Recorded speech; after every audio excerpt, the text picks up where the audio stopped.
ঠাকুমা বেলুন বলাচ্ছে।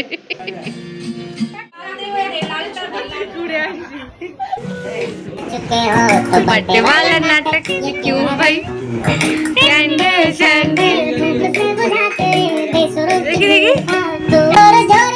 রাধে রাধে, কেমন আছো তোমরা সবাই? দিনটা ছিল 30 তারিখ অর্থাৎ সোমবার। সোমবার ছিল মেয়ের বার্থডে, আর রাত্রির 12টা বাজার অপেক্ষা করছিলাম আমরা সবাই মিলে। এইরকম একটা একটা করে মিনিট ধরতে ধরতে কবে যে একটা বছর হয়ে গেল আমরা নিজেরাই বুঝতে পারলাম না। ঘড়ির কাঁটায় যখন পুরো .00 তখন আমরা মেয়েকে উইশ করলাম হ্যাপি বার্থডে দিয়ে। এদিকে মেয়ের পিসি তোড়জোড় করছে মেয়ের জন্য ঘর ডেকর করবে বলে। তার পরের দিন সকালবেলা থেকে সন্ধ্যাবেলা অবধি অনেকটা সময় পেরিয়ে যাবে এবং বেলুনগুলো ফেটে যাওয়ার ভয়তে আর বেলুনগুলো সাজানো হলো না।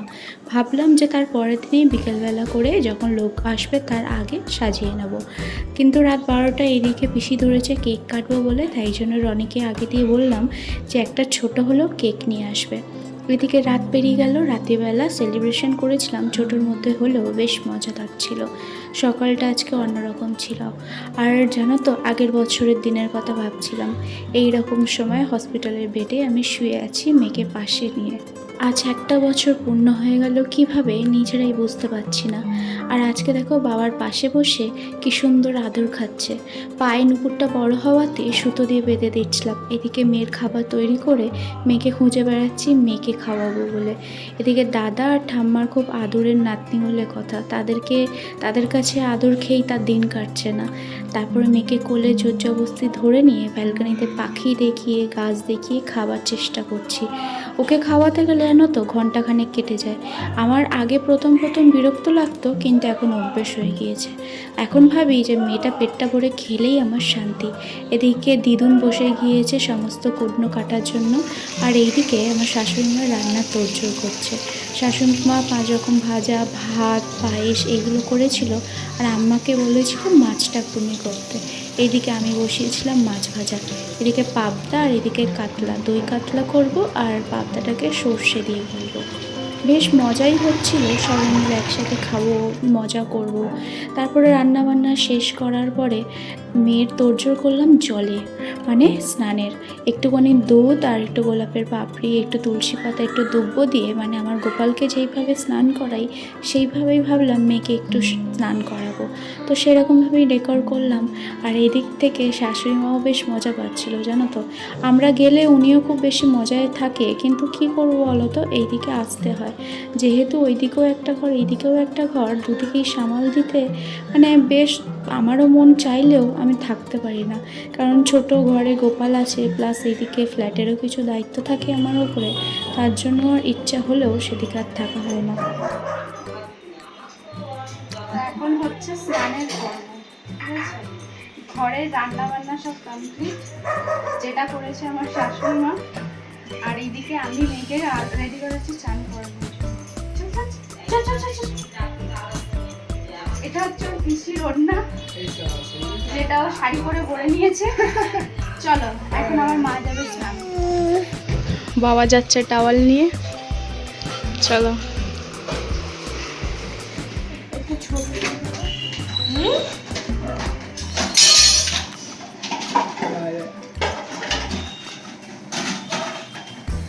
মা, এই দেখো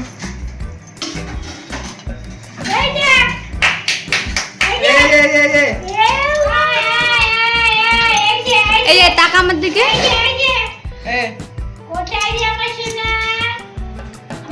আমার দাঁড়াও পিছনে। আমার মেয়ে ছোটোবেলা থেকে জল একদমই পছন্দ করতো না, মানে ওকে যদি জলে স্নান করাতে নামাতাম ও প্রচণ্ড পরিমাণে ভয় পেত। কিন্তু দীঘায় যাবার পর থেকে, সুইমিং পুলে চান করার পর থেকে জানি না ও জল পেলে একটা আলাদাই মজা পায়। তার মধ্যে গামলার মধ্যে যদি ওকে বসিয়ে দাও, ওকে তুলতে ওকে সময় তোমার লেগে যাবে। ও এতটাই কান্না করে, মানে জলে থাকতেও এতটাই ভালোবাসে। তো যাই হোক, আমার বেশ মজা লাগছিল। দিনটা ওর যাতে খুব স্পেশালভাবে স্মৃতি হয়ে থাকে, তার জন্য এই ভিডিও করা শুধুমাত্র ওর জন্য।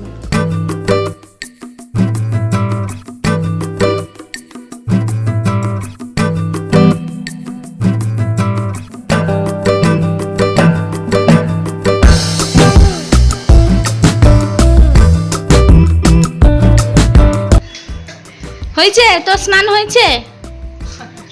ওই হয়েছে?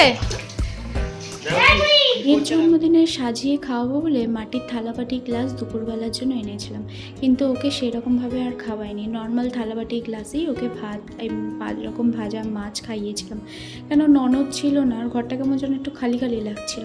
তাই ভাবলাম যে ও কাছ থেকে এলেই যখন সবাই চলে আসবে বেশ ভরাট ভরাট লাগবে ঘরটা, সবার সামনেই সুন্দর করে সাজিয়ে খাওয়াবো ওকে। হঠাৎ করে দিদুর শরীর খারাপ করলো, তো সবার মনটা খারাপই হয়ে গেছিলো।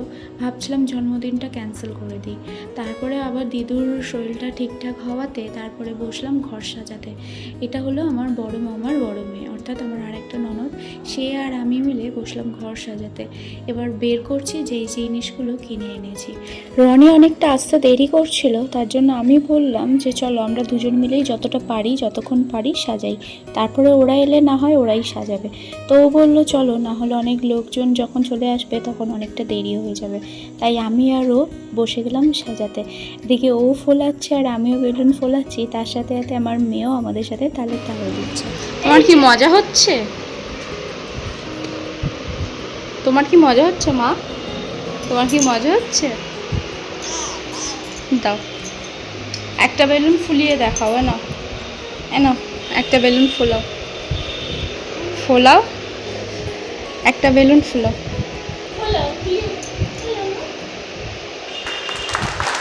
ওই দেখো বেলুন ফোলাচ্ছে, জেনে গিয়েছে মুখ দিয়ে বেলুন ফোলে।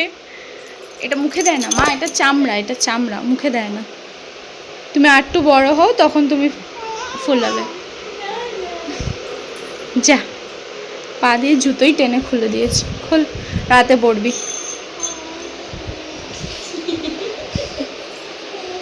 হাততালি দিয়ে দাও, হাততালি দিয়ে দাও একটুখানি। জুতো দিয়ে তালি দিচ্ছে।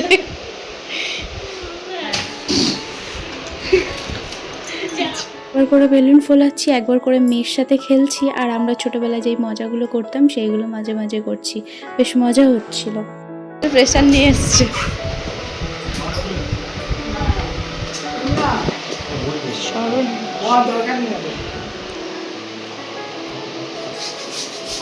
ভালো করে ফোলাবি কিন্তু, তাহলে তোকে 2টো মিষ্টি এক্সট্রা দেওয়া হবে। বলো চুটকি, যদি ভালোভাবে বেলুন না ফোলানো তাহলে 2টো মিষ্টি কম।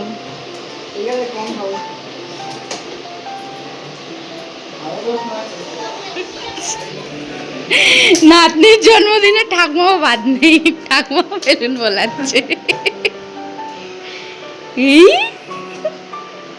সবাই মিলে বেলুন ফেলাচ্ছে দেখো।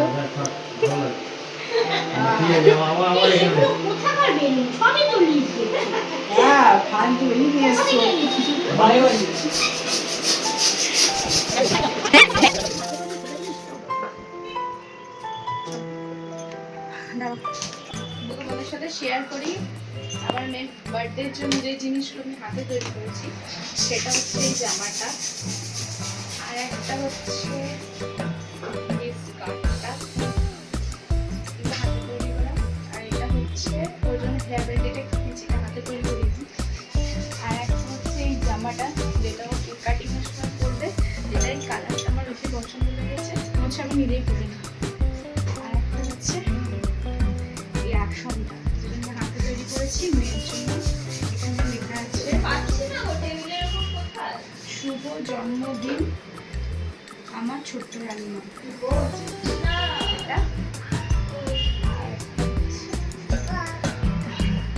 তোমরা অবশ্যই জানিও যে জিনিসগুলো কেমন হয়েছে। আমার সাথে বসে বসে সন্ধে দিচ্ছে। এই যে মা, ঠাম্মার সাথে বসে পুজো দিচ্ছ?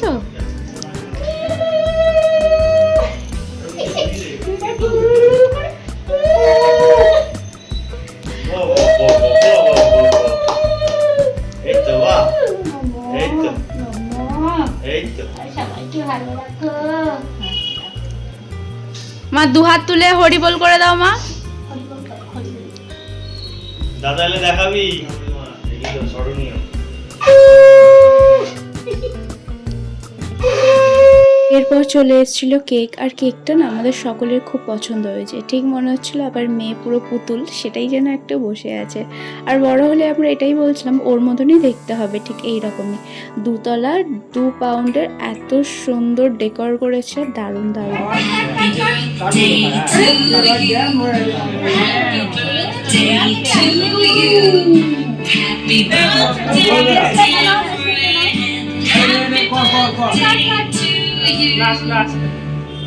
এর জন্মদিনটা বেশি বড় করে করিনি, এই পরিবারের মধ্যেই সমস্ত কিছুটা সেরে নিয়েছিলাম।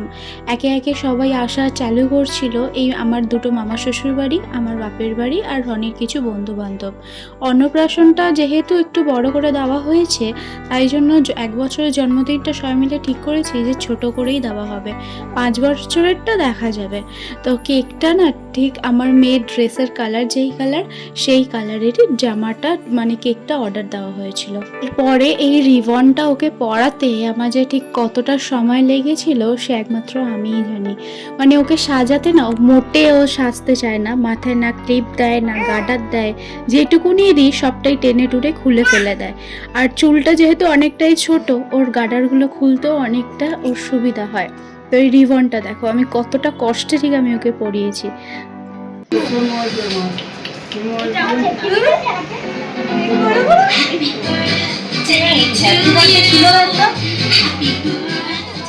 হওয়ার পরে জানো তো সব মেয়েরাই বা সব মায়েরাই অটোমেটিক্যালি দায়িত্ব নিতে শিখে যায়। হঠাৎ করে মেয়ে কারোর ঘরের বউ, আর বউ যখন মা হয়ে যায় তাকে আলাদা করে কোনো কিছুই শেখাতে হয় না, সে নিজেতেই সবটা শিখে যায়। আর সত্যি কথা বলবো, আমার এখন যেন মনে হয় আমি সবার দিয়ে বেশি জানি আর সবাই কম জানে। এই জন্যই আমার সাথে সবার ভুল বোঝাবুঝি হয়ে যায়। কিন্তু কি করে বোঝাবো, আমি ওর ভালো চাই, যার জন্যই একটু বেশি হয়তো দেখিয়ে ফেলি। যখন আমি জানি যে আমি মা হতে চলেছি, তখন যেন আমার কাছে জিনিসটা অন্যরকম ছিল। মা হওয়ার পরে একটা অন্যরকম অভিজ্ঞতা বেড়েছে। প্রথমে ভাবছিলাম যে কি করে একটা বাচ্চাকে মানুষ করব, কি করে বড় করব, কি করে স্নান করাবো, কানের মধ্যে জল ঢুকে যাবে কি না। আস্তে আস্তে সবটাই শিখে গেছি। 1.5 মাস অবধি মায়ের কাছে থেকেছিলাম। মা একদিন থেকেই কোনো কিছু আমাকে হাতে ধরে শিখিয়ে দেয়নি। আমি শুধু একটাই কথা ভেবেছিলাম, আমি যখন মা হতে পেরেছি তখন আমিই সবটা পারবো, আমাকে কাউকে হাতে ধরে কোনো কিছুই শিখে দিতে হবে না। যখন ডেলিভারির সময় আসে তখন ভাবছিলাম যে ডেলিভারি কিভাবে হবে, মানে আমি যে যাদের মুখে শুনেছি বিশাল যন্ত্রণাদায়ক, বিশাল কষ্টদায়ক, সত্যি বিশাল কষ্টদায়ক এবং যন্ত্রণাদায়ক, কিন্তু তখন সবটাই সহ্য হয়ে যায় জানো তো। তখন তুমি শুধু একটা কথাই ভাববে যে তোমার যাই হয়ে যাক, বাচ্চাটার যেন কোনো কিছু না হয়। এটাকেই হয়তো বলে মা। গল্পের গায়ে ডানা জোড়া লেগে যায়, আর যদি প্রেম পড়ে আসে, বয়সের নাম সে তো প্রেমেরই গোলাম, যদি ভালো টালো কেউ বাসে। কি যে ঠিক ভুল ভেবে ভেবে মশুকুল, মন বুঝে ওঠা যায় তখন, শুধু ছুটে ছুটে যায় খালি নিজেকে সাজায়, দেখো কমে যারা পাগলা মন। ঠিক ঠিক ঠিক ঠিক ঠিক যেন লাভ স্টোরি, ঠিক ঠিক ঠিক ঠিক ঠিক যেন লাভ স্টোরি, ঠিক ঠিক ঠিক ঠিক ঠিক যেন লাভ স্টোরি। ওকে দিও না, ওকে দিও না, ওকে দিও না।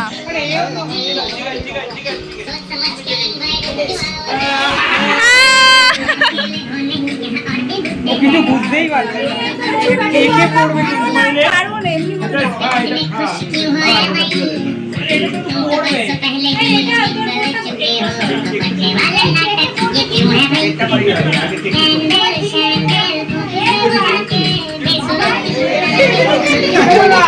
না শেষ, আমি ওকে বললাম 2টো নিতে, শেষ। হ্যাঁ দাঁড়াও তোমরা নিতে মা।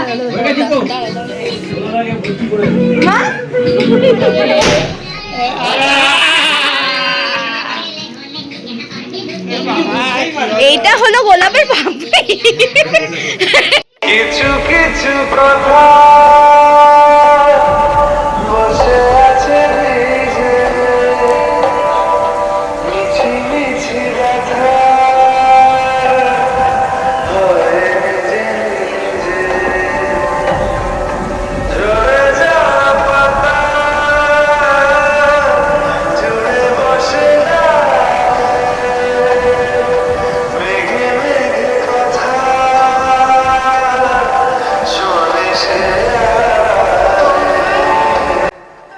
দিনের জন্য মেয়ের খুব কষ্ট হচ্ছিল, তার মধ্যেই ঝাগড়া জামাটা যে পরিয়েছিলাম আমি, তার জন্য ওর আরও হাঁসফাঁস হচ্ছিল, যার জন্য আমার কোলে আসতে চাইছিল বারবার, কিন্তু সবাইকে কি করে মানা করি। একটাই তো দিন যেখানে ও সমস্ত কিছু ছবি তুলবে, এই জিনিসগুলো স্মৃতি হিসেবে রাখবো আমি। দূর থেকে চিনে নিল মাসিকে, আর মাসির কোলে গিয়ে পুরো ঝাঁপিয়ে পড়লো। আমিও বেশ গিয়ে ওর কোলে দিয়ে এখন দিলাম। পুরো খালি। হ্যাঁ, মামার বাড়ির লোক এসছে সবার লেটে। মামার বাড়ির লোক এসছে সবার লেটে, আবার আমার দিকে তাকাচ্ছে কেমন করে। আমি আপনাকেই বলছি, আমি অন্য কাউকে বলছি না। বাবু খেলে এসছে 5:30টার সময়, আরো দেরি আসতেই পারতো না, একেবারে পার্সেল পাঠিয়ে দিতাম। ঠিক আছে, মামার বাড়ির লোক লেট। আমার মেয়ে এখন কারেন্ট শট খেয়েছে, দেখি কেমন কারেন্ট শট খেয়ে চুলটা খাড়া করেছিস মা, একটু দেখা। দেখি চুলটা কেমন খাড়া করেছিস। ও চুল পুরো কিন্তু খাড়া করে দিয়েছে। থাক, ওর গরম লাগছে, ছাড়। আমার পুতুলকে একটা এখন খন্ড খন্ড হয়ে গেছে। টেস্ট মারাত্মক হয়েছে, মারাত্মক হেভি করেছে।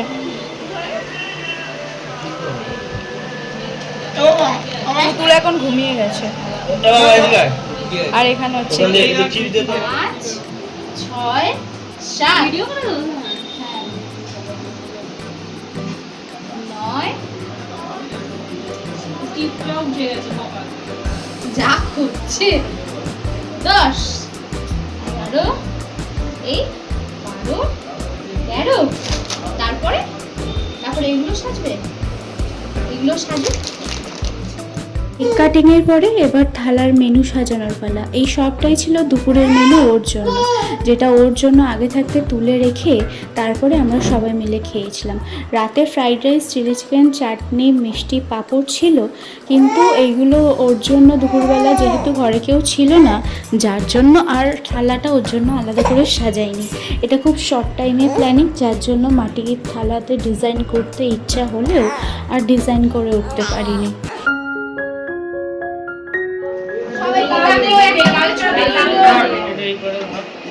একটা করে ছবি তুলবো আমরা। মায়ের দিকে তাকা, দাও আমার মাকে ফুল দাও, একটুকুনি। কি আছে সেটা তো বলতে হবে। লাভ করার চেষ্টা হচ্ছে, এটাও নিচ হয়ে গেছে। এখানে চাটনি, মাছের মাথা দিয়ে ডাল, পাবদা, মাংস, পায়েস আর রাইস, সাদা ভাত, 5 রকম ভাজা, স্যালাড, মিষ্টি। আর এগুলো তো কিছু খাবে না, সব খাবে বড়রা। অত কিছু যে পাত সাজিয়ে দিয়েছি, তার মধ্যে কিছুটাই ও মুখে দেয়নি। একটুকুনি খেয়েছিল পায়েস, কিন্তু সবটাই জলে ফেলে দেওয়া হয়েছিল। কিন্তু কোথাও না কোথাও একটা তৃপ্তি যে আমি ওর প্রথম জন্মদিনে কি সুন্দরভাবে থালাটা সাজিয়ে দিয়েছিলাম, এবং ও বড় হলে সেটা দেখবে। আমি ওইদিকে ব্যস্ত ছিলাম যারা এসেছিলো তাদেরকে খাবার সার্ভ করতে, এইদিকে ওর কাকা, দাদা সবাই মিলে ওকে নিয়ে খেলনা গাড়িতে খেলছিল, যেটা আমি পরবর্তীকালে দেখি। এই তো ও মা দেখাচ্ছে কত বিন্দু। মেয়েটা কই? বাবার কাছে খেলছে। এদিকে আছে চিলি চিকেন।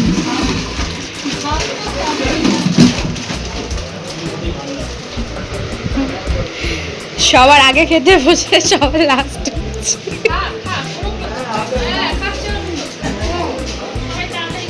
আবার আমাকে ওখানে বসি বলি খাওয়াবে, তুমি দেখো আমার ভালো লাগছে না, তুমি যা খাবে খাও, না খেলে উঠে যাও।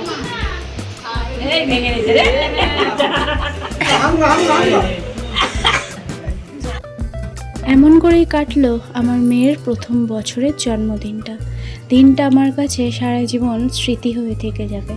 এরকম করেই প্রত্যেকটা বছর অপেক্ষা করব আমার মেয়ের জন্মদিনটা যেন এমনই কাটে। একটা সময়ের পর এই জন্মদিনটা ওর আর ভালো লাগবে না, কিন্তু মা হয়ে বা বাবা হয়ে এইগুলো আমাদের সারা জীবন স্মৃতি হয়েই থেকে যাবে। মা বাবা তো সারা জীবন চায় যে সন্তানের সবটা দিয়ে সুখ দিতে, কিন্তু সময় সাপেক্ষে হয়তো কোনো সময় হয়ে ওঠে না। তবু মা হয়ে এবং বাবা হয়ে আমরা এটাই চাই, ও আমার মেয়ে যেন মানুষের মতো মানুষ হয়। পুরোই একটা বছরে আমার এক্সপিরিয়েন্সটা অনেক। মা হওয়ার পরে জানো তো অনেকটা ধৈর্য শিখেছি, মা হওয়ার পরে নিঃস্বার্থ ভালোবাসতে শিখেছি, মা হওয়ার পরে অপেক্ষা করতে শিখেছি, মা হওয়ার পরে মা হওয়ার মূল্য বুঝেছি। প্রত্যেকটা মা ঘরে ঘরে বেঁচে থাকুক, সুস্থ থাকুক, ভালো থাকুক, এটাই কামনা করে আর চাইবো প্রত্যেকটা মেয়ে যেন মা হওয়ার সুখ ভোগ করুক। তো আমার এই ব্লগটা তোমাদের সকলের কেমন লাগলো অবশ্যই কিন্তু আমাকে জানিও।